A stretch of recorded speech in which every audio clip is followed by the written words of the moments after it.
वहीं आजमगढ़ से नवनिर्वाचित सांसद दिनेश लाल यादव निरहुआ ने मुख्यमंत्री योगी आदित्यनाथ से मुलाकात की, जहां संवाददाता ने सांसद दिनेश लाल यादव निरहुआ से लोकसभा उपचुनाव में जीत दर्ज करने को लेकर खास बातचीत की। सुनिए आप भी। हुई है, क्या मेहनत करनी पड़ी, किस तरीके की रणनीतियां बनानी पड़ी? मुझे लगता है कि जो भी रणनीतियां बनाई वो भारतीय जनता पार्टी ने बनाई, और जो जीत हुई वो भारतीय जनता पार्टी के सरकार की कल्याणकारी योजनाओं की देन है। और हमारे देवतुल्य जो कार्यकर्ता वहाँ पे लगे हुए थे, जो हमारे सभी माननीय मंत्रीगण, माननीय विधायकगण, सब लोग वहाँ लग के, जैसे लग रहा था कि सब लोग अपना चुनाव समझ के जो वहाँ पे परिश्रम कर रहे थे। हमारे सुभाष पासी भैया देखिए, विधायक हैं, पूर्व विधायक हैं, लगातार वहाँ ज़मीन पे जा कर के और लोगों के साथ बैठ के काम कर रहे थे। ऐसे हमारे सभी लोग काम कर रहे थे, और वहाँ की जो जनता थी वो भी निरहुआ बन के लड़ रही थी। और कहीं ना कहीं जो सुशासन है यहाँ पे, मैं अपने जीवन काल में पहली बार इतना शांतिपूर्ण चुनाव देखा हूँ, क्योंकि इसके पहले जब भी चुनाव होता था तो जो सपा के ऐसे गुंडा लोग थे जो बूथ कैप्चर करते थे, जो फर्जी वोटिंग करते थे, उन सभी को बुलडोजर बाबा ने ध्वस्त करके और उन लोगों को बिल में घुसा दिया था। इस वजह से शांतिपूर्ण तरीके से चुनाव हुआ, और जनता ने जो अपना फैसला सुनाया वो सरकार के पक्ष में आया।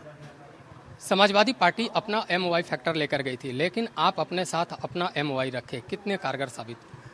हम लोगों का एमओआई इसलिए भारी पड़ता है क्योंकि हमारा एमओआई जो मोदी योगी जी का समीकरण है, वो पूरे देश को, पूरे प्रदेश को, पूरे दुनिया में चमका रहे हैं, पूरे दुनिया में मजबूत बना रहे हैं। आप कहीं दुनिया में चले जाइए, आज भारत की जय जयकार होती है, डंका बजता है।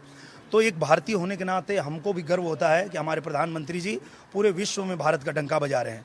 एक हमारे पूजनीय जो मुख्यमंत्री जी हैं, उनके लिए जब जय जयकार होती है, मैं किसी प्रदेश में जाता हूँ, कहीं भी जाता हूँ प्रचार के लिए, क्योंकि मैं पार्टी का सेवक हूँ और मुझे जहाँ आदेश मिलता है प्रचार भी करने जाता हूँ, तो जहाँ भी जाता हूँ वहाँ के लोग कहते हैं कि काश हमारे पास भी एक योगी आदित्यनाथ जैसे सीएम होते।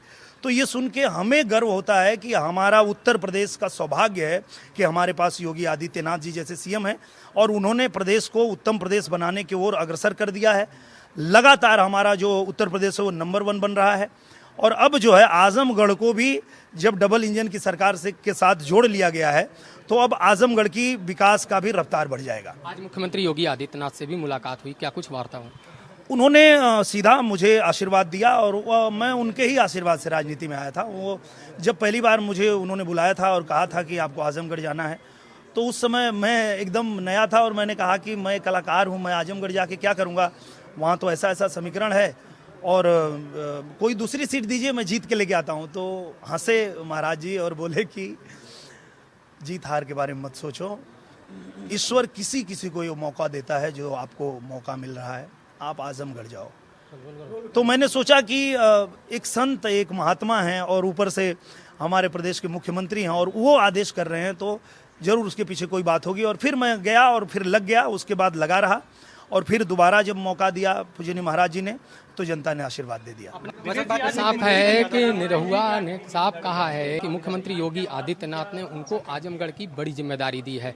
आजमगढ़ को आर्यमगढ़ बनाना है, तमाम जो विकास की परियोजनाएं हैं उसे जमीन पर उतारना है, ये जिम्मेदारी इनके साथ है। और इन्होंने फैसला किया है कि अगले 2 साल ये पूर्णतः आजमगढ़ में रहेंगे। अगर फिल्म बनाना होगा तो भी आजमगढ़ में बनाएंगे, और आजमगढ़ के लोगों के साथ जुड़े रहेंगे। कैमरामैन अमरीश के साथ अवनीश कुमार, जनतन टीवी, लखनऊ। खबरों के निष्पक्ष विश्लेषण के लिए सब्सक्राइब करें Jantantra TV and press the bell icon. Never miss any update.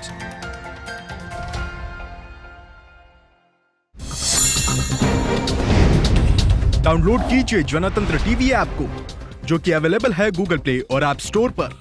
अधिक जानकारी के लिए अभी डाउनलोड करें।